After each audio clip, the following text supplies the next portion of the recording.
I was stunned when the HOA foreclosed my home over a $55 fine, and I had no idea my dad's fearsome legal skills were about to flip my world upside down. Can you guess how I turned this nightmare into my ultimate victory? Welcome to our channel. Please subscribe if you want more Karen and HOA stories. I never thought that a tiny $55 fine could turn my whole life upside down. One bright morning, I opened my mailbox and found a letter that made my heart race. It said the HOA was taking away my house because of that small fine. I felt a mix of fear and disbelief as I held the paper in my hands. I thought, how can something so small cause such a big problem? I knew something was very wrong, but I didn't know what to do yet. Every day before this happened, I tried to be a good neighbor. I kept my yard neat and my home quiet. But there was one person who always made a fuss: Karen. Karen lived next door, and she always complained about even the tiniest sound. Whether it was the wind rustling through the trees or a car passing by, she found something to grumble about. To me, she seemed very entitled and overbearing, always ready to make a big scene over small issues. I did my best to stay calm and be kind, even when she was mean. I believed that being reasonable would win in the end, but I soon learned that things are not always fair. That morning, as I sat with the letter, I remembered all the times Karen had nagged about every little thing. I wondered if her constant complaints had led the HOA to see me as a troublemaker. My mind raced with questions. Did the HOA listen to Karen too much? Was it possible that someone could use a small fine as a way to punish someone they did not like? I decided that I needed to learn more about what was happening, so I began to research. I went online and looked up property, maps, and the rules of our HOA. I wanted to know every detail about the fine and why it had come to this. I read pages of documents and learned about the rules that we all had to follow. I discovered that sometimes a rule could be used in ways that hurt people. This made me even more determined to understand the truth. I also talked to a few friends in the neighborhood. Some of them whispered that Karen had a history of stirring up trouble. They said that she would often go to the HOA meetings and speak in a loud voice, making everyone uncomfortable.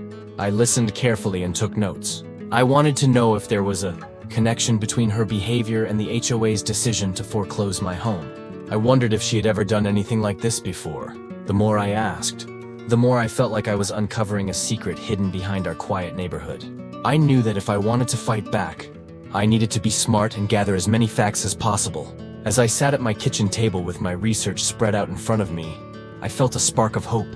I began to piece together the puzzle. I drew simple maps of the area and marked important spots like where Karen's house was and where the HOA office was located. I looked at the property lines and the meeting notes from past HOA sessions. Every detail, no matter how small, became a clue in this mystery. I remembered my dad's words from long ago about never giving up when things seem unfair. Although I had not mentioned it to anyone, I knew that my dad was not just any lawyer. He was known for being strong and for standing up for what was right. I began to think that maybe, just maybe, his skills could help me if I needed it. I also started writing down every encounter I had with Karen. The next time I heard her yelling from her porch, I recorded the conversation on my phone. I kept a diary of every odd moment, the times when her eyes seemed to follow me as I walked by, the days when I saw her standing by the HOA door, as if she were waiting for trouble to start. Each small event added up, and I began to see a pattern. Karen's anger and the HOA's harsh actions seemed connected, but I still did not have all the answers. The mystery deepened as I realized that this was not just about a fine or a complaint. It was about power and control. Late one afternoon, I went to the local library to search for old news, articles about the HOA and Karen. The quiet hum of the computers and the smell of old books gave me a feeling of determination. I typed keywords into the computer, and slowly, stories began to appear on the screen. Some of the articles talked about unfair fines and the strict rules of the HOA. One article mentioned that the HOA had sometimes made decisions that hurt good people who tried their best to be kind. I saved these articles, thinking they might be important later on. I left the library with a stack of papers in my bag and a mind full of questions. How could such a small fine lead to the loss of my home? Was the HOA really that strict, or was there something else going on behind the scenes? That evening, I sat in my living room and looked at the letter again. I tried to calm myself, but my thoughts were racing. I thought about how I had always tried to do what was right and how I had never meant to cause any trouble. The idea that my home could be taken away over something so small was hard to believe. I wondered if I would ever get a chance to tell my side of the story. As the sun set outside my window, I made a promise to myself. I promised that I would not give up without a fight. I would use everything I had learned and every bit of research to stand up for myself. I would show that a tiny fine could not break my spirit. At that moment, I felt a mix of sadness and determination. I knew that the next steps I took would be very important. I planned to go to the next HOA meeting and ask tough questions. I thought about showing them the maps and documents I had collected. I also thought about reaching out to local news stations to share my story. I believed that if enough people knew the truth, maybe the HOA would have to listen. I felt like I was on the edge of a big change, but I still had many questions. How could I prove that I was treated unfairly? Would anyone believe me over someone as loud and angry as Karen? As I prepared for the night, my mind kept wandering back to the letter. I held on to a small hope that everything could be fixed if I just stood my ground and stayed calm. The idea of going to the HOA meeting filled me with nervous energy. I knew that if I presented my facts well, I might be able to stop this injustice. I practiced what I would say, carefully choosing my words so that even someone as simple as a fourth grader could understand. I wanted to be clear and honest. I promised myself that I would not let fear stop me from telling my story. The next day, I woke up early and reviewed my notes again. I looked at the property maps and the articles from the library, feeling that every piece of information was a building block in my case. I wondered if I was ready to face the board and Karen together. Even though I felt small against the big system of the HOA, I believed that truth and kindness could win in the end. I packed my papers and prepared to head out, knowing that my life was about to change in ways I could not yet see. As I walked toward the HOA office later that day, I saw Karen standing by the door with a stern look on her face. Her eyes met mine, and I could feel the weight of her disapproval.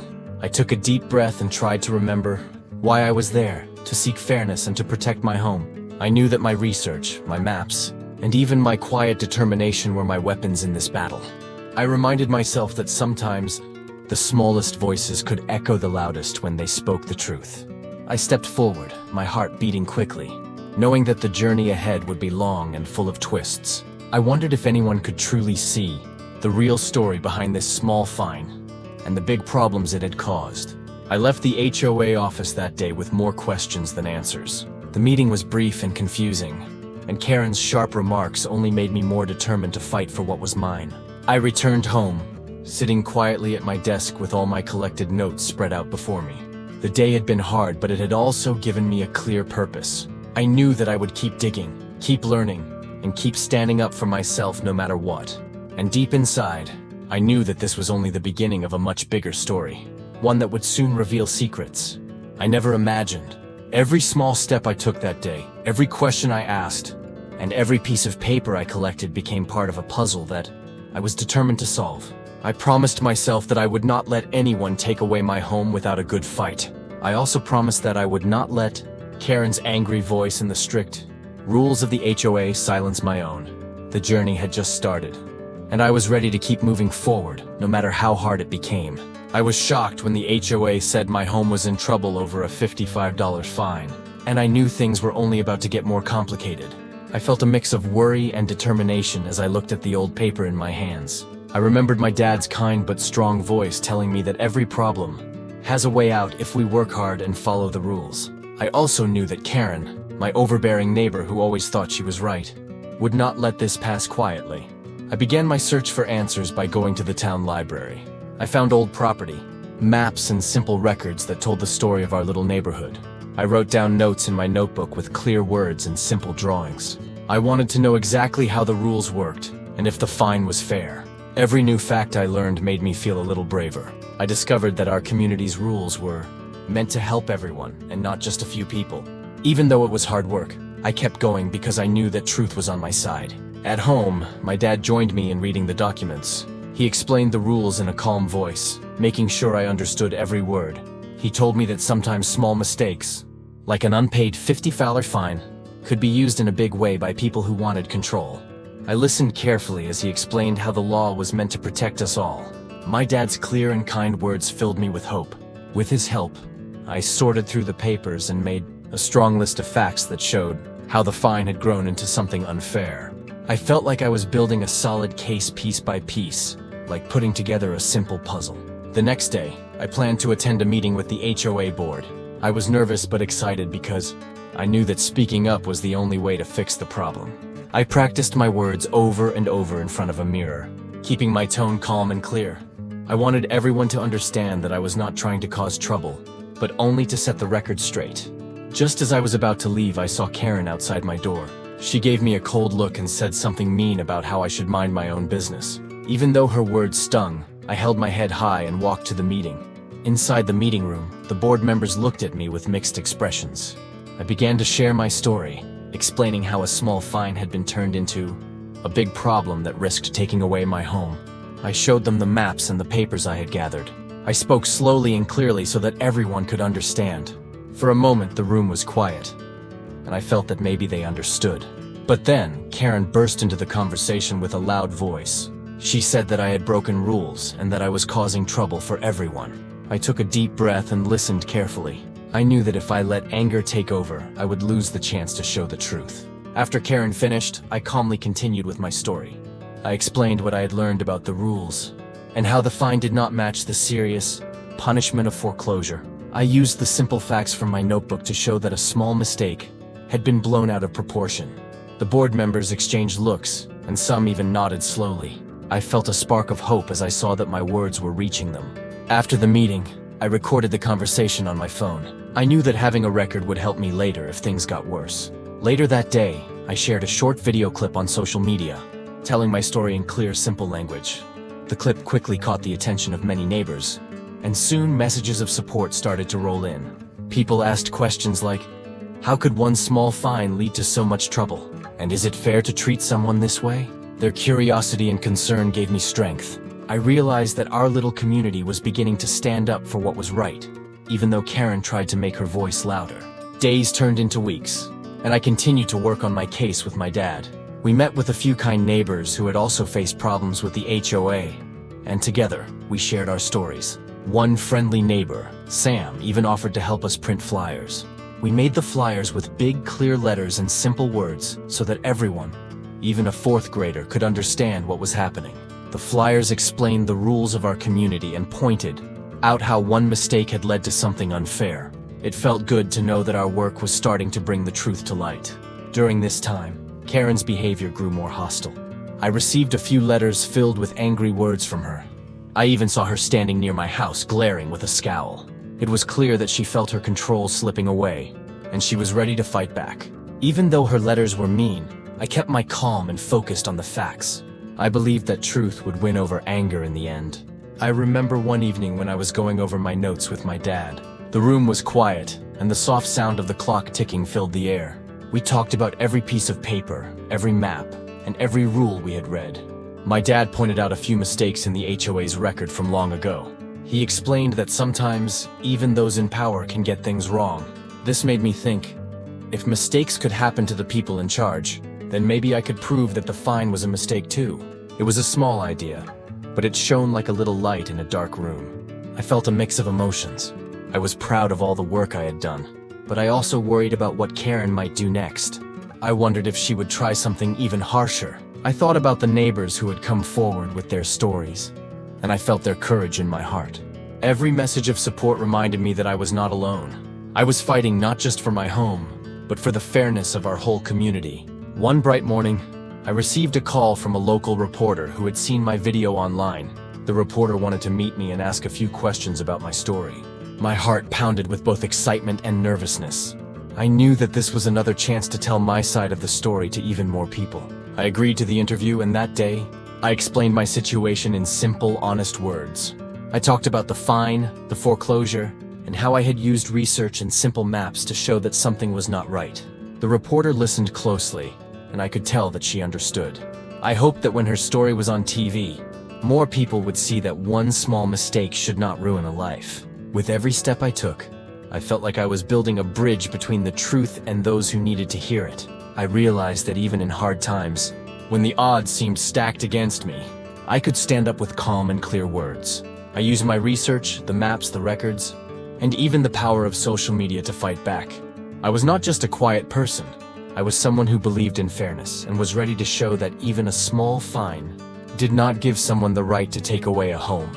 As I sat at my desk that night, looking at the neat pile of notes and the printed flyers, I knew that our fight was far from over. I felt a strong desire to keep going, to learn more, and to prepare for the next challenge. I wondered what new twist would come next. Would Karen try another trick? Could the truth really change the minds of those in power? I knew that I had to stay ready, because the next steps might be even more surprising. I took a deep breath and looked out the window at the quiet street, where every neighbor seemed to have their own story. I promised myself that no matter what happened next, I would keep seeking the truth and standing up for what was right. My journey had taught me that even a small action could lead to big changes. And as I turned off the light that night, I felt both the weight of responsibility and the lightness of hope, knowing that our next move could change everything. I stood in my living room, heart racing, as I prepared for the biggest challenge yet.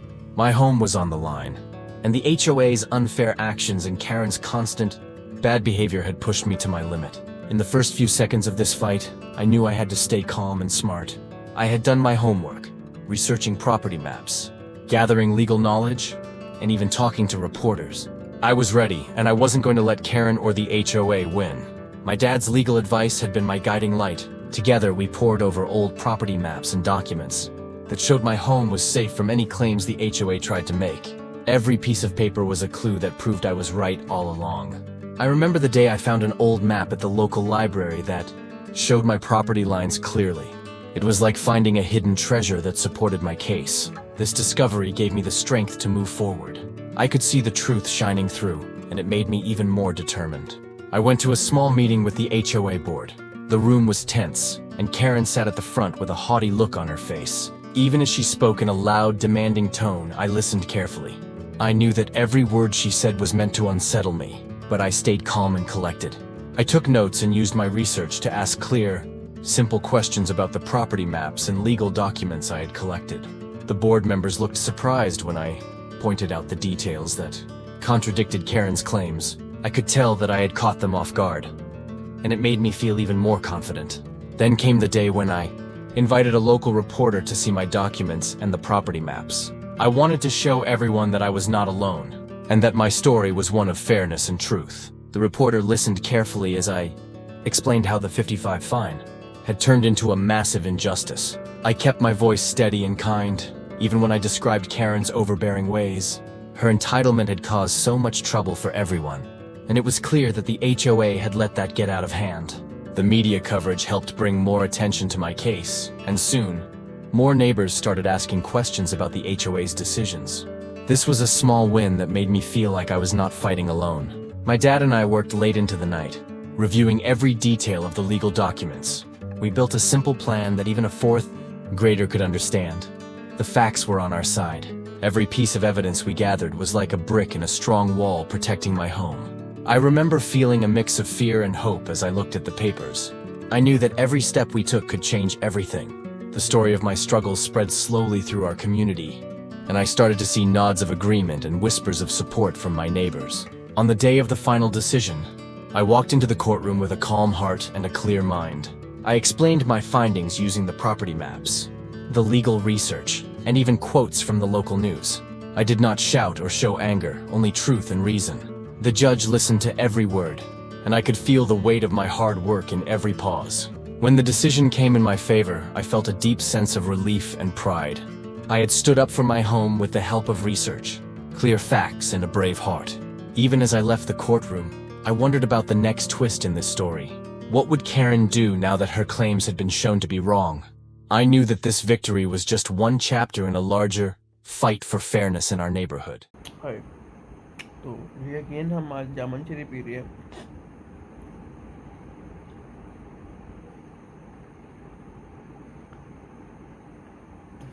तो मैं आप लोगों को दिखाता हूँ जो मैं पीछे टेक लगाता हूँ, जिससे ये देखिए ये एक डिफरेंट टाइप का सराहना है। ये रेक्टेंगल शेप है, इसकी रेक्टेंगल शेप है, इसको मैं अपने पीछे टेक लगाता हूँ इसके साथ बैकबोन पे। ठीक है, बहुत ही कंफर्टेबल है। रेक्टेंगल शेप ये है, ये देखें ये रेक्टेंगल शेप का है, बहुत ही कमाल की चीज़ है ये। इसके ऊपर बैठ के हम पी रहे हैं जामन चेरी।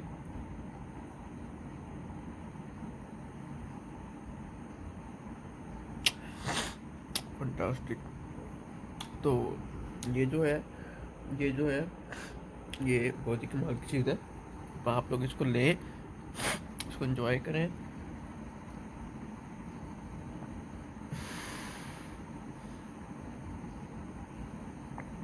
Thank you.